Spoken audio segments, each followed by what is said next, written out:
Hello, friends. I am so glad that you've joined me today. Over the past month, we've been talking about how to pray and how prayer is simply a conversation with God. If you can talk, you can pray. But sometimes folks will come up to me and say, well, Pastor, I don't know how to just sit down and fold my hands and talk. Can I still pray? Absolutely. And I have lots of suggestions for you on other ways that you can engage your prayer life without simply sitting down and talking. One of the ways that I often recommend for folks who want to start praying but aren't sure where to start is using a prayer book. A prayer book gives you a place to start. Oftentimes it'll give you a theme to start with. This is one that I use myself. It's a Lutheran prayer book, and it gives me prayers for every occasion. It doesn't have to be related to your denomination. It could be themed. It could be whatever speaks to you. It simply gives you words to start with.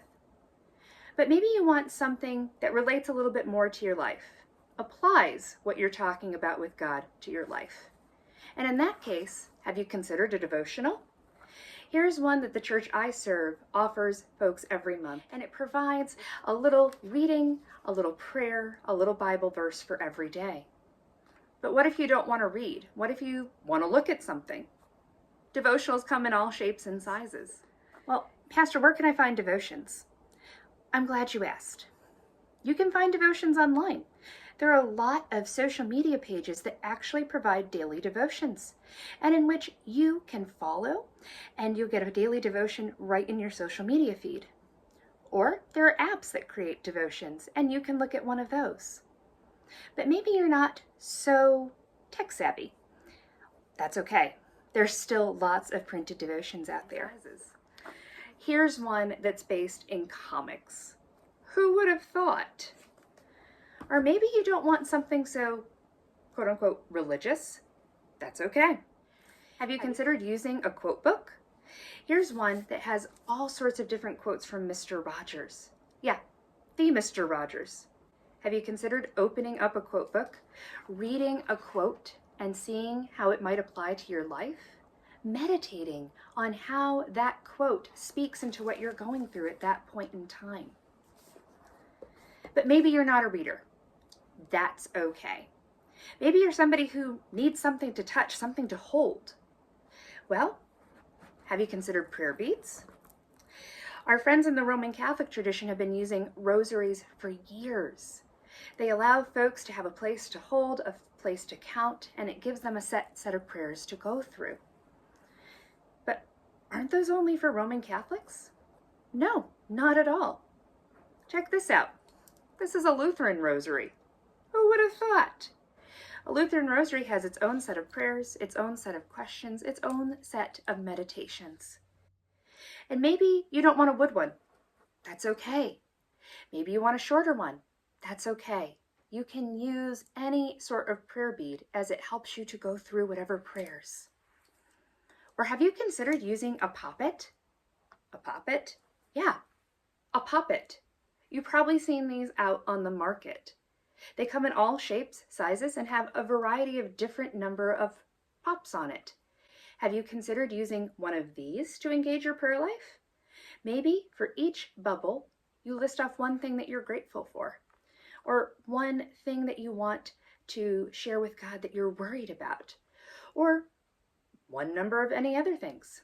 There's lots of great prompts out there on the internet, but it gives you something to hold on to and something to do while you're praying. But maybe you just don't want to talk at all. That's okay. Have you considered using a prayer journal? Again, lots of prompts out there on the internet, and you can use this to write to God. Write God a daily letter about what's going on in your life. Maybe you're somebody who's a little bit more artistic, somebody who likes a splash of color in their life. Well, what can I use to pray with that? Have you considered praying in color? Praying in color is a wonderful way to pray. You use pens and markers and crayons and colored pencils, and you doodle. You doodle all of those things that you want to lift up to God. You color them in, you meditate on them, and you create a beautiful work of art through your prayer. And you don't even have to include words. Here's a mandala. As you go through and you color, you consider all of those things that are on your mind, all of those things you want to lift up, and you color it in as you go. Or maybe you don't want to be on the openly creative side. Maybe you need a few lines to follow. Have you considered using a coloring book? This one is a devotional coloring book. And in it, yes, there is a written portion to read, but then you color in each of the images as you reflect on that passage. Or for my handicrafters out there, have you considered that maybe your knitting or your crocheting or your quilting is a way to prayer? I bet not, but it actually can be. Here's a guide on how to use crochet as a way of prayer. And you might have even seen prayer shawls out there. Prayer shawls are made when people pray as they make them. And then those prayers go and surround those who are in need. Maybe you're someone who really does want to talk, but you need somebody to talk with and you're not sure how to just say, hey, you want to sit down and pray with me? There are ways to work with that as well. These are called faith talk cards. And in these faith talk cards, there are all sorts of questions. Questions about faith, questions about Bible, all sorts of different ways to start a conversation. Maybe that is your way to pray.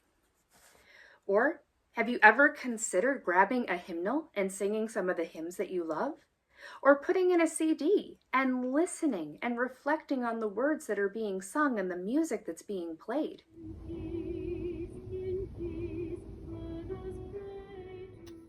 Or maybe you light a candle. You light a candle and you spend time looking at the flame. You watch it flicker. You watch it dance. And in that silence, that watching, you listen for that still small voice of God.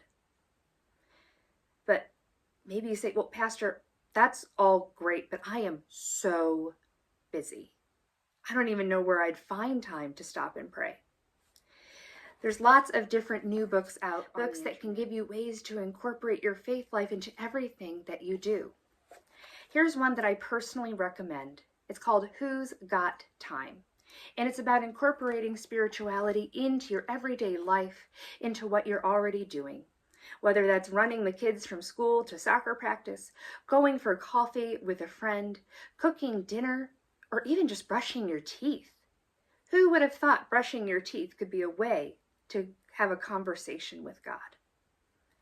Whatever it is, my friends, use it as an opportunity to pray and to be with God, because there's no wrong way to pray. And I hope that this has given you lots of ideas and lots of ways to consider praying, especially in a way you might not have considered before.